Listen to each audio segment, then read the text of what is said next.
Duke of Edinburgh, too live a personality to be a mere figurehead, faces strong criticism in some church circles for his Sunday sport activities. His critics say these activities set a bad example. Other people feel that the Duke, whose public duties take him north, south, east and west 6 days a week, should have the same freedom on the 7th as most of his fellow countrymen exercise. Vigour and intelligence mark his attitude to his everyday work. His duties are all the wider because he is the only young man in the Queen's immediate family. The question is, should his brief hours of relaxation be restricted? His work brings him in contact with tinkers, tailors, soldiers, sailors. All come within his daily round, and he is not afraid to be outspoken when the occasion demands it. And, we want yes men as well as no men, and we want people who can encourage and people who can see further than the end of their noses and further than the end of the Ministry Supply boat and everything else. The Duke and his family are regular churchgoers. None of his critics can rebuke him on that score, nor can they deny that he has done as much as any public figure to encourage sport and to help provide proper sporting facilities for the youth of this country. The critic's view is expressed by Mr. Harold Sutton of the Lord's Day Observance Society.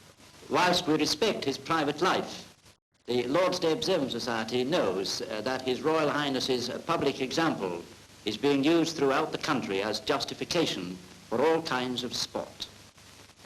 It is our contention that to permit one form of sport on Sundays is to open wide the floodgates for the bringing in of all forms of sport and ultimately professional games, which would mean finally a 7-day working week for all and the day of rest and worship erased from the statute book.